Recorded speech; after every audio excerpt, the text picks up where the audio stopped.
Nous remercions vivement ceux qui sont derrière nous, tous ceux qui ont répondu présent à ce point de presse.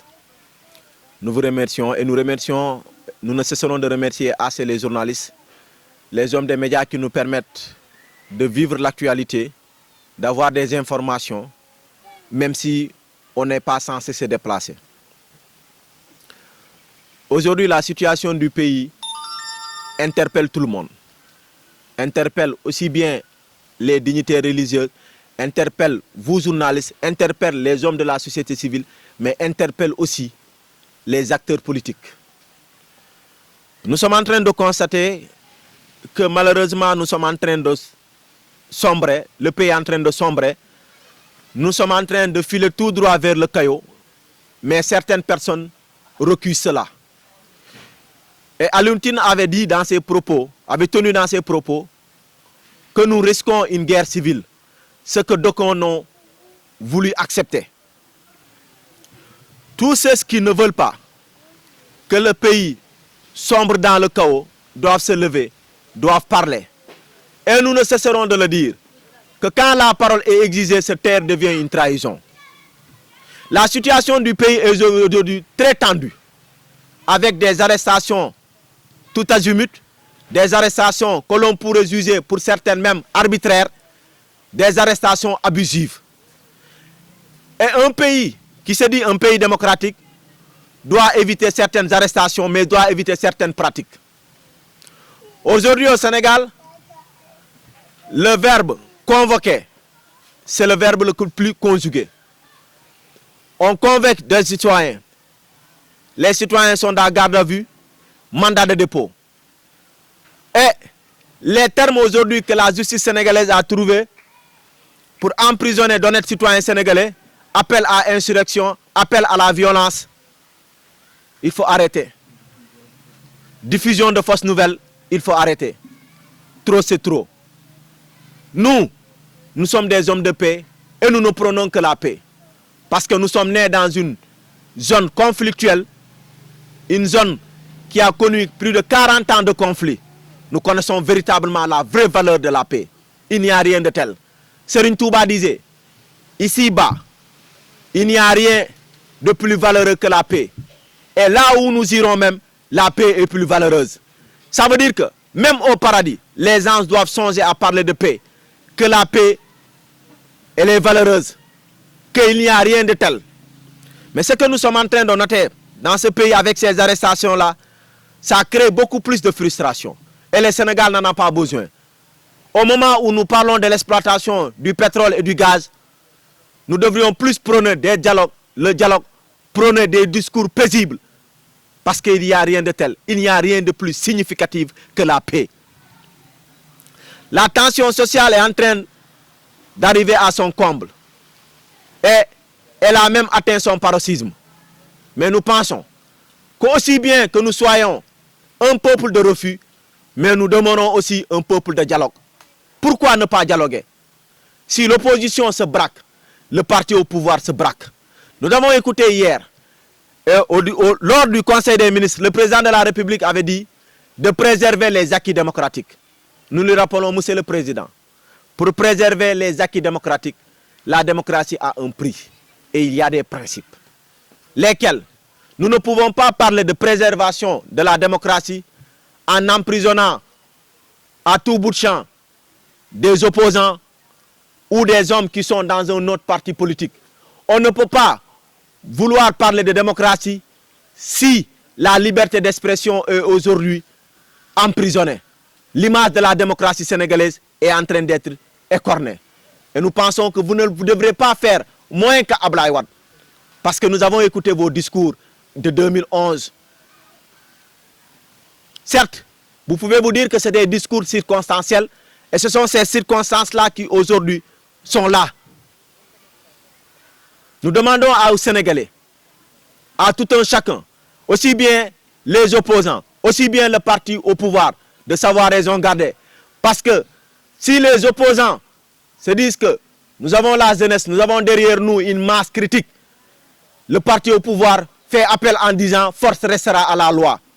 La loi appartient au peuple. ce sont les peuples qui font les lois et non les lois qui font les peuples.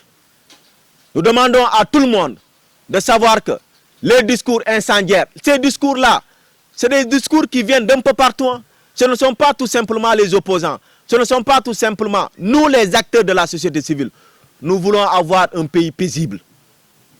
Et nous demandons au ministre de la Justice d'aménager tout pour que ces gens-là qui sont emprisonnés à tous azimuts puissent être libérés.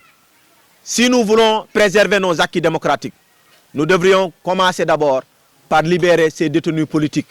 Nous devrions commencer d'abord par libérer ces activistes qui, pour un oui ou un non, sont convoqués et sont emprisonnés. Nous avons vu que les dérapages qu'il y a eu, la mort de ce jeune homme, et c'est comme si on se dirait au Sénégal, manifester est égal perdre la vie. Non. Nous sommes toujours convaincus que nous sommes dans une démocratie. Et dans une démocratie, il y a des manifestations. Dans une démocratie, il y a des pratiques. Mais ces pratiques peu orthodoxes que l'on voit venant de notre État ne sont pas à saluer. Nous avons entendu quelqu'un qui se disait, nous avons la police, nous avons la gendarmerie, nous avons la justice. La justice, la gendarmerie, la police appartiennent au peuple sénégalais. Aussi bien nous appelons au calme, mais nous appelons aussi à la libération sans condition de tous ces détenus politiques. Parce que, Monsieur le Président, nous ne pouvons pas être à l'ère de l'exploitation de notre pétrole et notre gaz et que de l'autre côté, nous ayons des paquets d'allumettes. Pourquoi faire? Il y a des pratiques qui peuvent véritablement mener à la paix dans ce pays. Et nous devrions tous être là comme des artisans de paix et comme non des déclarants ou des gens qui déclarent toujours à la violence ou qui déclarent pour qu'il y ait violence dans ce pays-là. La violence ne réglera rien. La violence, c'est l'âme des faibles. Et nous autres Sénégalais, nous devrions tout faire pour que la paix puisse s'installer une bonne fois pour tous. Mais nous disons que ce qui est en train de poser véritablement le problème dans ce pays, l'article L29 et l'article L30 du Code électoral, véritablement sont des articles qui n'honorent pas notre démocratie. L'éligibilité de candidats ou l'éligibilité de citoyens sénégalais ou de citoyens qui vont perdre leurs droits civiques doit avoir un fondement solide. Mais pas pour un oui ou un non, un Sénégalais peut perdre ses droits civiques. Perdre ses droits civiques devrait être la dernière ou le dernier recours dans une bonne justice. Et nous disons bien, nous voulons que la justice sénégalaise ne soit pas une justice de complaisance. Que la justice sénégalaise dise le droit. Et nous disons bien que la justice n'est pas une vue de l'esprit, mais elle est la condition qui rend possible toute existence. Nous continuons toujours et nous disons toujours d'avoir confiance en notre justice et nous demandons à nos magistrats de rendre justice et non de faire dans la complaisance. Non. Parce que quand vous étudiez, il n'y avait personne pour vous assister. Aujourd'hui, vous êtes devenus des magistrats. Dites le droit, rien que le droit. C'est ce que nous attendons de la justice sénégalaise. Concernant les manifestations et les préfets, nous voulons véritablement que les préfets sénégalais sachent qu'ils ne sont pas là pour plaire à un homme, ni au parti au pouvoir, ni à l'opposition. Le droit à la manifestation est un droit constitutionnel. Si vous devriez interdire de dignes Sénégalais de marcher ou de manifester, vous devriez donner des alibis, des arguments de taille, et non des arguments qui sont plus légers même que les couches d'un bambin. Ça, nous le déplorons. Quand vous devriez prendre des mesures pour interdire ou des arrêtés pour interdire les manifestations, ces allégations que vous devriez fournir doivent être des allégations de taille et non des allégations fallacieuses qui peuvent même faire rire un bébé. Nous vous remercions, chers journalistes. Merci beaucoup et nous remercions tous ceux qui sont là présents. Et nous demandons aux Sénégalais de prôner la paix et nous demandons aux Sénégalais aussi, nous exigeons de la bouche de chaque Sénégalais qu'il y ait la paix rien que la paix, rien d'autre que la paix. Il n'y a rien de plus beau qu'un pays comme le Sénégal, où nous parlons de teranga. Monsieur le Président de la République, vous avez longtemps prôné Xëyu Ndaw yi, mais aujourd'hui Tëju Ndaw yi est plus que d'actualité que Xëyu Ndaw yi.